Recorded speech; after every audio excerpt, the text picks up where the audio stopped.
Now, I don't know if you guys can hear me or not. Um, if the video is too bad, I'm just gonna have this video for a little bit and then I'll just talk over it back in my regular place in the house. But as of now, we're here. So I just thought I'll give you guys a little background, more background of, or a different background instead of just me just sitting in the house. I'll just sit here in a little cafe, which is very, very special to me, this one, because this is actually right there. It's where our first Airbnb, this is where we first landed here. If you guys didn't see my last video, we parked our van right in front right here, and this was our Airbnb up in the third floor, I think. Um, and the next morning, we saw somebody like at 7, 8 a.m. If I have the picture, I'll put it up. We saw somebody just sitting here in this place, in that little bar right there, drinking a beer, whether it's a beer or wine. And I just thought, I was like, oh man, this is crazy. This is Spain. Like, we're already here. We made it. We're here. It may not mean that much to you guys, but for us, it meant the world.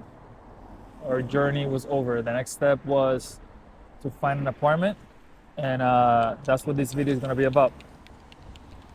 So let's get to it. What's up, guys? Welcome back to our regular schedule program. I was going to stay in that little cafe, but it was way too noisy, and I think the video was gonna come out bad if I would have done it there, the whole thing.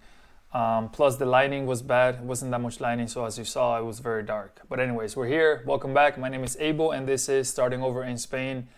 Let's go. Now, before we get started, let's talk about some things in the comments that I've been seeing. Again, I replied to all the comments, but sometimes they required a little longer explanation. So some of you were asking about my visa status, since you noticed that my visa expired in September, right? I already been here over a year. So as of now, we're called irregulars, right? It's just a fancy name that the Spanish government gives the people that are basically here in a illegal status, right? So as you guys know from my first video, how it all started, if you haven't seen that, go check it out. Click in one of these corners and get caught up. It's only 8 minutes. My wife applied for her Spanish citizenship through her grandma's, right? And back in May, she received it, but she had to request basically a document that allows her to get her Spanish ID, her DNI, and her Spanish passport. Now, we've been waiting for that document for like 6 months. So in our mind, we thought that it was gonna get here before our visa expired, so we can just do the transition, right? She will get her Spanish ID, my wife, her passport, and then as soon as she has that, she would apply, me and my kids will apply through her to get our residency. Well, my kids will get citizenship, I will get a residency, and then go from there.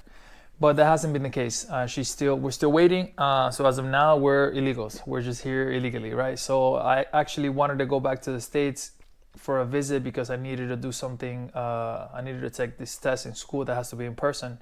I go to college online. But I can't even do that because if I get out of the country, they're gonna scan the passport, which will be fine. But when I come back in at the border or the immigration, they're gonna see that I stayed here over my visa time. So I was reading up online, and most likely will be a fine, minimum of like 500 euros. But in some cases, they will ban you and they won't let you re-enter the country because you stayed here over your allotted time, which was a year. All that is digitally. It's not even, they're not doing stamps no more in the airport. All that is digitally through, they should scan the passport. So I did not want to risk it, so we're still here. So we're just waiting. So that's our status, right? Another question was, how come we didn't ship all of our furniture instead of just our clothes, right? Or how come we didn't just sell all of our clothes in the States or give them away and then just buy new clothes here? Well, number one, I did talk about it last video or my second video, but just a quick recap. We did look up quotes to send all of our furniture, but again, we just didn't know where we were moving to or when we were gonna move to. Okay, we didn't have a place set up already. It's not like we were moving from Florida to North Carolina and we had already bought a house or rented a house, so we kind of knew the layout. We didn't know none of that. So I just didn't want to have a bunch of furniture just sitting in a container or sitting in a storage room for I don't know how long, and then it turns out that we don't even need them, or we can't even turns out that we can't even use it because it doesn't fit in our apartment. And now we can't sell it because people here don't just have a king size bedroom like that. It's not common. So for that reason, we decided not to do that.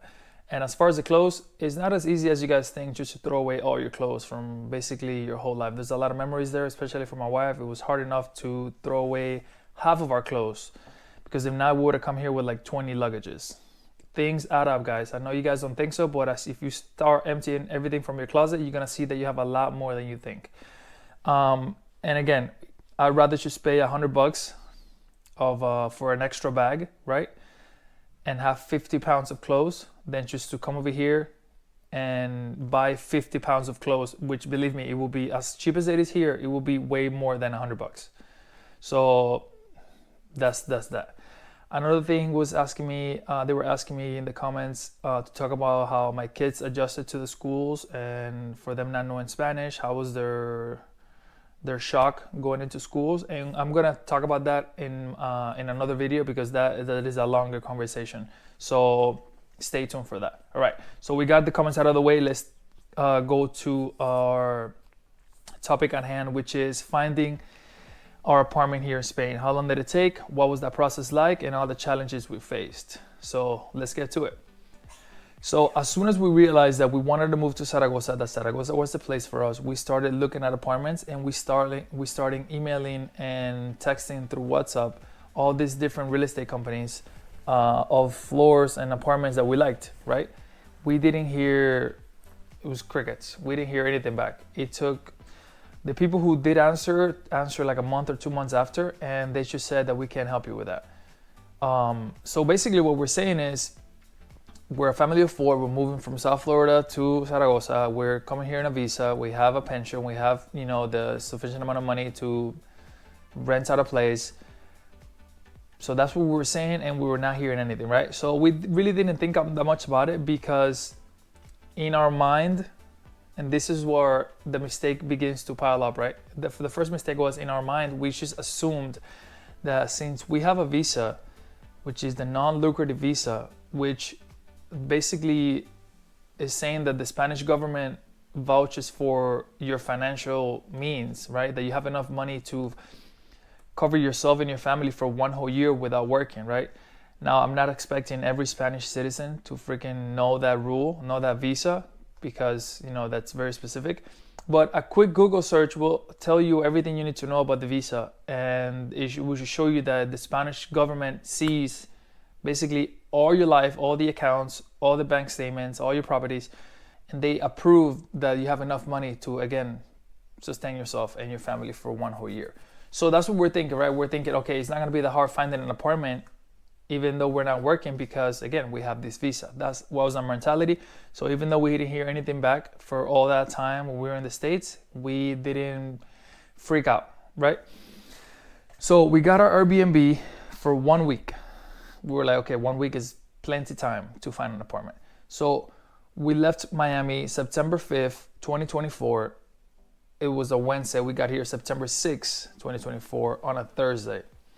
So on a Friday, we went to the girls' school because we needed to just sign the final paperwork, pay the first month, do all that stuff. Because on Monday, it was the first official day of school. So we came here just in time, right?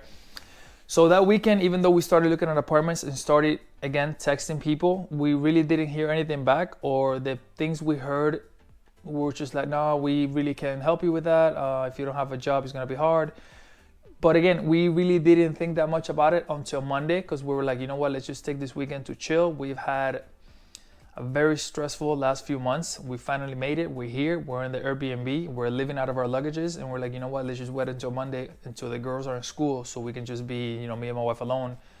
As you know, kids make everything harder when it comes to just doing stuff. You guys know if you have kids. So Monday comes, the girls go to school, and me and my wife, we go hard about apartment hunting, right? We quickly realized that the whole real estate thing, it's completely different from the States. What I mean is, you know how in the States you go to, for example, Zillow, right? And you're working with your own real estate, you're working with your own realtor. With that realtor is working with a real estate company, but that real estate company can rent or buy a house that you want, even though that house is not under them, right? Which most likely that's the case, right? They're not gonna have all the houses in the market. Here is the other way around. Here, a real estate office won't work with a house that is not under their umbrella. So if you go to Idealista, I'm gonna show you guys, you see that almost all the different apartments for rent are in different real estate offices. So you can't just work with one specifically. You got to work with a bunch of them, right? So the first real estate office we went to, the lady told us that it was going to take us about a month to find an apartment, because without having a nomina, which is like a pay stub, without having a contract for work, an insurance is not going to be able to approve you, and the owners will never let you be their tenant without that insurance approval. So let's talk about that insurance for a second. So that insurance is, so basically there's a law here for the owners that they don't like. Actually, it's for the tenants against the owners, pretty much, saying that if people move into your house and they don't pay, you can't just kick them out. They can stay, and not only can you kick them out, but you have to pay for their gas, for their light bill, for, I don't know exactly how long do you have to do that for, but it's for a while, right? So owners are now getting an insurance that if that were to be the case, the insurance just pays for the mortgage, because of course the owner has to pay the mortgage if the tenant is not paying the rent, right? It comes out of their pocket. So the insurance is basically the one who approves the tenants, right? So you have to show the insurance that you have a lot going on for you to show the insurance that you are low risk, and you are basically not going to do that, right? You're not going to just stop paying, because if you stop paying, they pay. And you guys know that the insurance, they like to do everything but freaking pay. So in our mind, that's not even a thing, right? That doesn't cross our mind that we're just not going to pay. Obviously, but for them, the risk is even greater, because not only we don't work, but we also have kids. So in their insurance eyes and the owner's eyes, it's just bad all around, right? So sometimes we will go to an apartment that we saw, and we will tell the realtor who was showing us the apartment our situation, and they would be like, man, I'm not even gonna tell this to the owner. I mean, this is just not gonna go anywhere. And if that realtor decided to go to the owner and explain the situation, we quickly found out that the owner, they wouldn't even push it up to the insurance. They would just knock it down right there. It doesn't matter how much money you have. It doesn't matter how much money it's coming in every month. If you don't have a job contract, they wouldn't even bother with you, because they know that the insurance is gonna say no.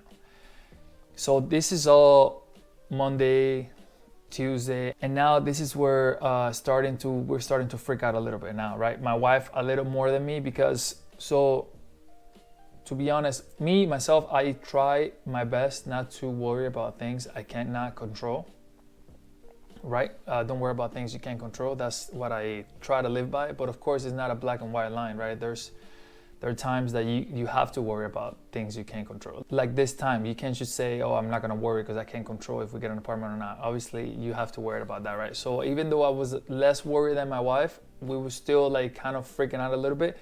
So by the time that Tuesday comes, we're like, you know what, we're on Thursday, we have to get out of here with this Airbnb. So we're trying to extend it a couple more days, but unfortunately it was already booked. So we're like, you know what, let's just get another Airbnb for 2 more days, Friday, Saturday. Hopefully by then we have an apartment, right? But we had no inkling that was gonna happen, we were just being very optimistic, right? So by the time Wednesday comes around, we only have 2 more days in that Airbnb. We already got the next Airbnb for 2 days. Now my wife, at this point, we were getting tired of just getting rejected before we even we were getting tired of just going to see the place, explaining the realtor what's going on, and then him or her being like, no, nothing's gonna happen, right? So my wife prepared this long text explaining our entire situation, about our visa, about our income, about my pension, all that stuff, right? And whenever we liked an apartment, she would send that to that realtor. So if the realtor says, yeah, you guys are good to go, let's look at the apartment, we knew that they knew our situation. So it's not like they're gonna take us by surprise, right? So we found this apartment. It was right in the center for €1,000. It was 3 bedrooms, 2 bath, a little over 1,100 square footage for, it's like 149 meters square, but you change that to square foot, and I think it's at 1,100 or something like that, right? Anyways, so we go see, this is Wednesday, right? This is Wednesday, we got one more day, right? So the girls go to school, we go in the morning, we walk to that apartment. We get to the apartment, we're in the front door, and we don't see nobody there, right? So we're just looking around, we're looking at the building, we're looking at the area, we like it, it's really good. And this woman was across the street. She comes to us, and she was basically just looking at us. She comes and she's like, oh, I'm the realtor, whatever. This is all in Spanish, by the way. The realtor, whatever, my name is Abel. We introduced ourselves, we went up, and we loved the place. It was a remodel place, 3rd floor. We loved it, long story short, I'm trying not to go too much into detail because this video is going to be too long, but so at the end, the lady was like, look, I saw your message, but please go ahead and give me a summary, tell me, like, just talk to me. Again, me and my wife, we told her our situation, we tell them what's going on, and at the end she was like, look, the owners of this place are very, very, very old, but their mind is extremely sharp, and they're still like go about like walking around, even though they're in their 80s, they're still on point. They were lawyers for like 50 years, and they're highly educated, and they don't really mind the family. They like all that stuff. They really trust my judgment, she's telling us, right? And she was like, that's what I was across the street, just checking you guys before. So basically she was just like checking out our vibe, our appearance, how we were. She was just checking us out before we even met, right? To see if we were, I don't know, tenant material or good tenant material. So she was like, the owner's gonna take my word for it. But let me talk to them. I'll let you guys know. This is Wednesday, right? Wednesday passed, Thursday come, we're getting ready to start packing up. We got to leave the Airbnb. And as you see here in this text, she sends us a text saying that the owners said, we're good to go. We just gotta let's meet up so we can sign the contract and go over everything. And yes, me and my wife were crying. We were just extremely, extremely happy. I mean, it was a relief, it was just an insane moment, and we didn't realize how lucky we were at that time, and I'll tell you guys why just in a little bit. So whatever, we went to go meet them. We signed the contract. They gave us the keys. They liked us. They didn't mind that we had kids. We had a dog. They didn't care. They're fine. Everything was good. Everything was straight. We rented a car so we can move all of our luggage to that new Airbnb. Even though we had that apartment already, we had the keys. The apartment was empty. So, and that other Airbnb was already paid for. So we were just like, let's just go to that Airbnb. We rented a car because we had 11 pieces of luggage, a crate, a dog, 2 kids. And even though it's like 15-minute walking from that first Airbnb, walking with all those things, it's nearly impossible, right? It would take forever. So I'd rather just rent a car and get it done in 30 minutes. So that's what we did. And the 2 days that we were in that Airbnb, we started going to IKEA, Costco, and just getting everything, just the essential things like an air mattress and stuff like that, just for the kids to have somewhere to sleep. So that is the story of how we found the apartment, guys. I mean, that is legit. That's it. That's the story. Now, 2 days later, we got a call from that realtor that helped us and said that she was saying that the insurance didn't approve us. And we started like, what do you mean it didn't approve us? Like, we already have a bunch of stuff in the apartment. We're already living here. Like, we already signed the contract. What do you mean? She was like, don't freak out. That happens. Let me talk to the owners. Let me see what they can do. It turned out that we had to get something called, if I'm not mistaken, a laval. I could be wrong, but it essentially is a co-signer, right? So we had to get one of my wife's family members from Asturias to sign the contract, the lease with us, basically saying that if we don't pay, she will take over. And that way the insurance was approved like that. So that's that. We're done with that apartment. So let me go over why I said earlier that we didn't know how lucky we were. About a month after we were already living here, again, my kids were going to a private school, an international English school. So we were hanging out with this American family, and they told us that they were looking for an apartment for 2 months before they found one. And their situation, their visa is better than ours. Their visa, they came in a digital nomad visa. which basically you're working a foreign job, in their case a US job with US salary, living in Spain, which is way more than Spain salary. So they're, as far as financially goes, they were straight, and they still took 2 months to get approved without insurance. Because again, they don't have nobody that they can just co-sign with them. They don't have family members here. They were legit a family from Idaho. So we started thinking, and again, 2 months, right? Living at Airbnbs, and the Airbnbs is about 1,000 euros a week, to be honest. Especially in the center, close to the school, is about 1,000 euros a week. For 2 months, that's minimum like 7-8 grand euros, 7,000-8,000 euros, which is like $10,000 or close to it. So this is what I mean, that we were, I don't want to say that we were just dumb, but we were so naive to the point that it was ignorant, that we can choose, we assumed such a big risk that we just assumed that with our visa everything was going to work out.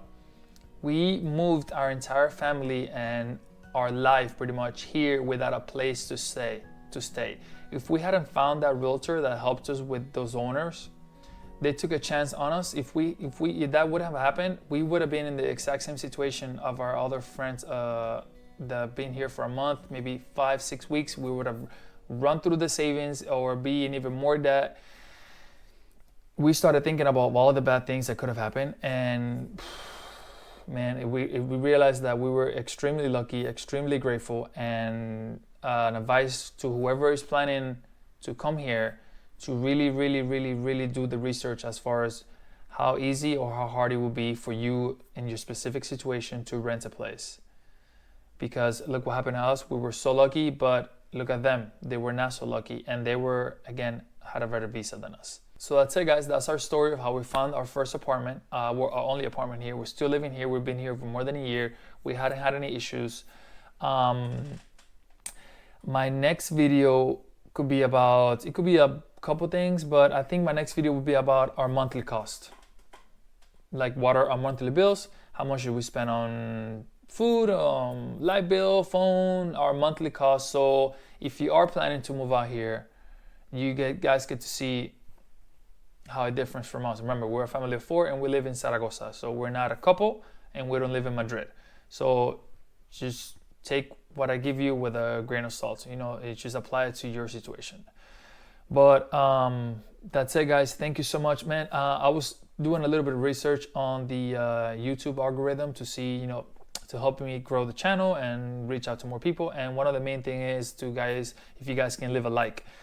Giving a like, it lets the YouTube algorithm know that a lot of people are liking the video, so they can spread it out and recommend it to more people who would like the video.